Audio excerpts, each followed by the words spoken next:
In Asia business, you have to be ready to make mistakes. But above all, you have to be ready to learn from those mistakes. Hi, I'm David Clive Price, author of the Master Key to Asia and the Master Key to China, and founder of the International Business Passport coaching programs. So just imagine this. I'm looking out of my guest house window onto the street of a dusty colonial town in Upper Burma about 15 years ago. And I'm looking down at the people coming back from the market and the fairy lights coming on in the background and feeling very content with the world. It's wonderful. I've beaten the system. I'm up here in this strange old colonial place in Upper Burma where no other white person, Caucasian, seems to be. And we've got here through the various border checkpoints, we've managed to arrive here and there seems to be no problem at all. Here I am in the guest house, everything's going fine, and what's more, it was really worth taking the risk. Just then, as I was thinking this, I look down the street and I see a lorry turning into the street towards the guest house, and the lorry is full of soldiers.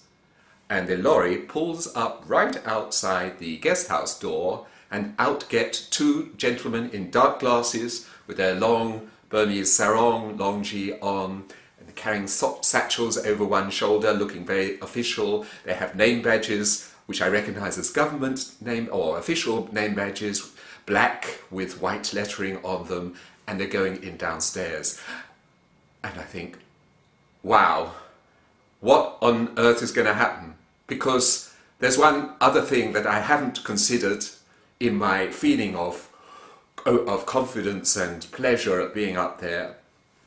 I have a driver and guide downstairs, and they're sitting there leafing through their magazines as I left them and eating their noodles, and they have already warned me not to come in a very oblique and nice way, polite way, that perhaps this is a step too far, but I haven't taken any notice, have I? So, in total fear and loathing, if you like, foreboding, I go down the steps and into the lobby, and there they are. The two gentlemen have got the driver and guide in front of them. They're going through all their passports and documents and asking them very long, serious questions.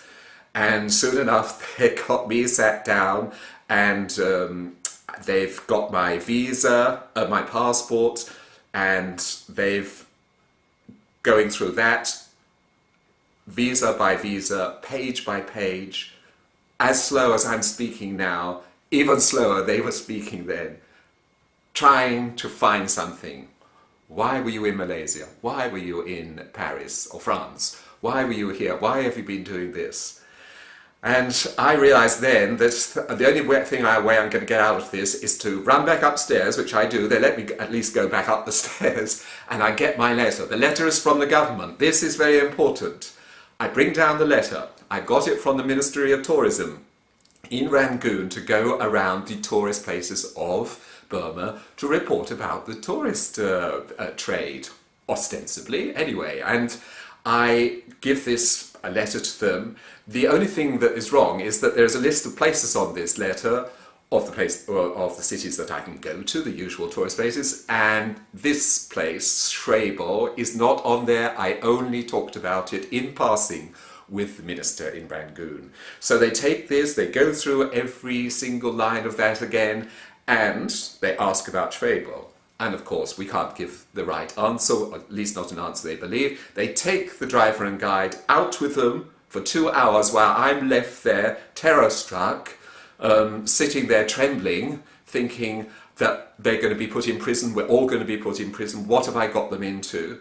And fortunately, towards midnight, they're allowed back, and very shamefacedly we sleep, we get in the car and we head off, hot tail with the dust going by from the back of our car back to Mandalay, where we are allowed to be.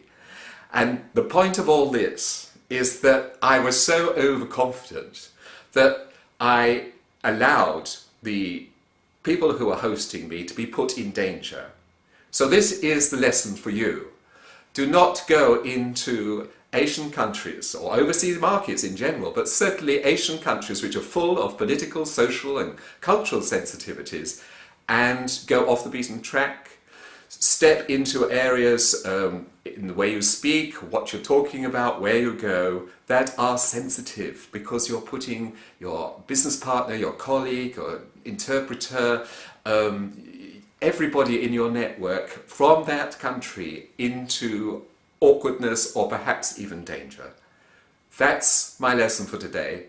I hope you've enjoyed following me, and if you'd like me to help you more with these questions of cultural sensitivity and how to enter into Asian markets with competitive intelligence, cultural knowledge, and knowing when to say yes and when to say no, when to have the red light in your head and when to have the green light in your head, how to enter those markets, please go to my website www.davidcliveprice.com, where you will find a contact form to apply for a free strategy consultation, 30 minutes via Skype or phone with me, one-on-one.